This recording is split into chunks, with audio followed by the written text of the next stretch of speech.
साथियों, मध्य प्रदेश लोक सेवा आयोग ने एक स्पष्टीकरण दिया है। इस स्पष्टीकरण के अनुसार बात इस तरीके से निकल कर आ रही है कि यदि आप ईडब्ल्यूएस कैटेगरी से बिलोंग करते हैं और आपकी एज या आयु जो है वो 40 वर्ष से अधिक हो गई है, तो आप 1 जनवरी 2025 से मध्य प्रदेश लोक सेवा आयोग के द्वारा आयोजित करवाए जाने वाले पेपरों के लिए या जो एग्जाम्स हैं उनमें एलिजिबल नहीं होंगे। दैट मीन्स जो अपर एज लिमिट है वो 40 ही रहेगी, जो कि इसके पूर्व यदि आप चेक करेंगे तो 45 थी। जिस प्रकार से SC ST OBC को जो थोड़ा सा एक रिलैक्सेशन मिल रहा था, खासकर जो है एज के पर्सपेक्टिव में, उसको इसके पहले कोर्ट ने आदेश दिया था कि भाई ठीक है, ईडब्ल्यूएस वालों को भी जो है इसी तरीके से स्पेसिफिकेशन मिलना चाहिए। बट बात ये आती है कि हालिया जो निर्णय आया है वो निर्णय इस तरीके से है कि आप यदि 40 प्लस हैं, खासकर ईडब्ल्यूएस कैटेगरी से बिलोंग कर रहे हैं, दैट मींस आप जनरल के इक्वल ही आ चुके हैं, तो आपको ज्यादा एक हाई तौबा करने की जरूरत नहीं है। बट मैं आपको इसके पहले एक बात बहुत अच्छे से बता दूं कि जब ये ईडब्ल्यूएस का प्रोराटा बना था, तब से मैं एक बात बार बार दोहरा रहा था कि भाई कुछ तो गड़बड़ है, कुछ तो गड़बड़ है। मतलब गड़बड़ इस सेंस में है, इस बात को समझिएगा कि भाई जब आपको एज का रिलैक्सेशन नहीं मिल रहा, परसेंटेज का रिलैक्सेशन यहां मिलता ही नहीं है, इस बात को समझना है। क्योंकि ईडब्ल्यूएस से जो कट ऑफ है वो मैक्सिमम आपको ज्यादा ही जाता दिखेगा, कम जाता नहीं दिखता। जिस तरीके से आप SC ST का जो एक तरीके से कट ऑफ देखते हैं वो ईडब्ल्यूएस कैटेगरी में बिल्कुल जाता हुआ नहीं दिखता, आपको ये जनरल या ओबीसी के इक्वल ही दिखता है। तो ये भी एक चैलेंजिंग बात हो जाती है। मैं आपसे हमेशा कहता हूं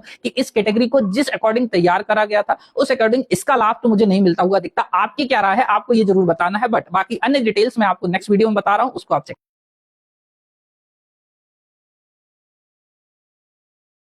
आपको बता दूं कि आर्थिक रूप से कमजोर वर्ग के बच्चों के लिए आरक्षण या एक तरीके से कुछ बेनिफिट देने के लिए भारतीय संविधान के अंतर्गत 124वां संविधान संशोधन विधेयक, ध्यान से समझना, जो कॉन्स्टिट्यूशनल अमेंडमेंट बिल है वो है 124वां मेरे प्यारे बच्चों। पर इसी के साथ यदि आप ध्यान से सुनिएगा, इसी के साथ आपको 103वां संविधान संशोधन अधिनियम 2019 में लाया गया, जिसके अंतर्गत ये प्रोविजन करा गया कि ईडब्ल्यूएस कैटेगरी के बच्चों को 10% जो है आरक्षण दिया जाएगा, यद्यपि वो आर्थिक रूप से क्या है, कमजोर है। और यह इसके आरक्षण देने का जो आधार था वो शैक्षणिक और रोजगार क्षेत्र में जो है आपको आरक्षण प्राप्त होता है, जिसके चलते हमारे संविधान में 2 नए आर्टिकल जुड़ते हुए दिखते हैं आपको, जो कि भारतीय संविधान के अनुच्छेद 15 और 16 के उपखंड है, जो कि 6वें नंबर के उपखंड है यहाँ पर। अब बात करें कि ईडब्ल्यूएस सर्टिफिकेट किन लोगों का बनता है, तो ध्यान से सुनिएगा कि पारिवारिक आय 8 लाख रुपए से कम होनी चाहिए। वहीं पर इसी के साथ यदि कृषि भूमि की चर्चा होती है तो 5 एकड़ से कम होनी चाहिए। यदि नगर निगम क्षेत्र में आपका घर है तो वो आपका 1000 स्क्वायर फुट से कम होना चाहिए। जैसे कई अन्य प्रावधान भी हैं, तो जिनके आधार पर आप अपना ईडब्ल्यूएस सर्टिफिकेट बना सकते हैं। पर थोड़ी सी इंपॉर्टेंट जानकारी जो आपको सुननी होगी वो रही ये।